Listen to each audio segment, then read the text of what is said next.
Problem ఏముండదుగా, తప్పకుండా డబ్బు ఇస్తాడుగా. ప్రాబ్లమా? మనం ఎంత చెప్తే అంతే. సిటీలోకి వెళ్ళి పెద్ద ఫైనాన్షియర్, కాస్త వడ్డీ ఎక్కువ తీసుకుంటాడు కానీ మాట మాత్రం కరెక్ట్.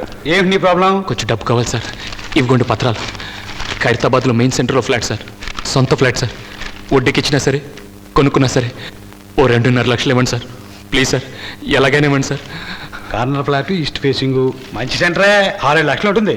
ఇదిగో కృష్ణమూర్తి, అయ్యా, ఈ కాగితాలు రిజిస్టర్ ఆఫీస్ తీసుకెళ్ళి అయ్యా, ఈసీ దించి అన్ని కరెక్ట్గా ఉన్నా లేదో చూడు. అలాగేనండి. చూడు బాబు, వారం పోయాక ఇద్దరిని హామీ తీసుకురా, నీ పని ముగించేద్దాం, సరేనా? ఎందుకంటే ఈ వ్యాపారంలో ఎవరిని నమ్మి డబ్బు ఇవ్వలేం కదా. సార్ నేను అలాంటి వాడిని కాదు సార్. ఆ డాక్యుమెంట్స్ అన్ని ఒరిజినల్ సార్. నన్ను అనుమానించకండి సార్. అవతల టైం లేదు సార్. 24 గంటల్లో ఆపరేషన్ చేయబోతే మా నాన్న బతకడు సార్. కావాలంటే ఫ్లాట్ ఇప్పుడు ఆక్యుపై చేసుకోండి సార్, కానీ ఆ డబ్బు మాత్రం ఎలాగైనా ఇవ్వండి సార్. ప్లీజ్ సార్, మీరు దయ తెలిస్తే మా నాన్న బతుకుతాడు సార్. కృష్ణమూర్తి, ఆ కాగితాలు ఇచ్చేయి. ఇదిగో బాబు. నీ బాధని అర్థం చేసుకోగలరు బాబు. నేను తెలివితో వ్యాపారం చేస్తున్నాను. జాలితో వ్యాపారం చేస్తే మళ్ళీ ప్లాట్ఫారం మీద కిల్లీలు అమ్ముకోవాల్సిందే. నీకు డబ్బు అవసరమైతే వారం రోజుల్లో వచ్చి తీసుకో, లేకపోతే వచ్చినందుకు కిల్లీ తీసుకుని వెళ్ళిపో. ఎందుకే అయిందానికి అదానికి అలాగే ఎగబడి చెప్తారో, మీ పని చూసుకోండి. మేడం, డాక్టర్ రాజగోపాల్ గారు.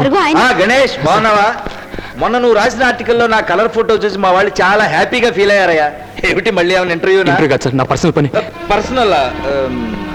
నువ్వు తర్వాత రా, ఫోన్ చేసి కాదు సార్, మా నాన్నగారికి ఆపరేషన్. ఏ రామారావు, మీ నాన్న బాగున్నారా సార్? అంతా మీ దయ సార్. నా దయ ఉందయ్యా. డబ్బు డబ్బు డబ్బు ఉంటే ఇండియాలో తగ్గని జబ్బు లేదు, ఎయిడ్స్ తప్ప. బిల్లు కట్టావా? వస్తాను సార్. ఏమిటి ఇందాకేదో మీ అన్నయ్య? కాదు సార్, మా నాన్నకి సార్. మాల్ని గుడ్ మార్నింగ్ సార్. కళ్ళు ఎర్రగా ఉన్నాయి. రాత్రి ఇంట్లో నైట్ డ్యూటీనా? కొండి సార్. అరే నీ సిగ్గు సీతక్క.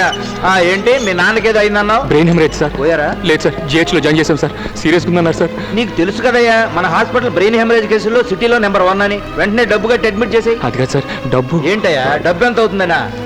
ఎంత? 2,50,444 రూపాయలు, ఇంక్లూడింగ్ ఆల్ ట్యాక్సెస్. సార్ నా దగ్గర అంత డబ్బు లేదు సార్. డబ్బు లేకపోతే ఎలాగయ్యా? సార్ వారంలో ఇచ్చేస్తాను సార్. కావాలంటే ఈలోగా 90 పత్రాలు పెట్టుకోండి సార్. Please sir. పత్రాలు పెట్టుకుని పైసలు ఇవ్వడానికి ఇదేమన్నా ఫైనాన్స్ కంపెనీయా? ప్రైవేట్ హాస్పిటల్ అయ్యా? సార్ అలా అనకండి సార్, ప్లీజ్ సార్. ఓ సర్వీస్ అనుకోండి. సర్వీసా? No service is free in India. అంతా బిజినెస్. చూడమ్మా, బిజినెస్ లో సెంటిమెంట్లు ఉండొచ్చా? హలో, ఎవరు? డాక్టర్ రెడ్డి గారా? ఏమి లేదు, ఇక్కడ చిన్న న్యూసెన్స్ కేసు ఉంది, వదిలించుకుని వచ్చేస్తా. సార్ అలా అనకండి సార్, ప్లీజ్ సార్. మీ కాళ్ళు పట్టుకోండి సార్. చిచ్చి, ఏంటో ఇది బిచ్చగాళ్ళగా? ఎవరిని చూస్తే నన్ను ఏమనుకుంటారు? అలా అంటే ఎలా సార్? మీరే ఎలాగైనా హెల్ప్ చేయాలి సార్. పోనీ ఓ పని చేయి, మీ నాన్నకు ఆ GH లోనే ఆపరేషన్ చేయించేయి. ఆయన ఆత్మైనా శాంతిస్తుంది. ఎందరో మహానుభావులు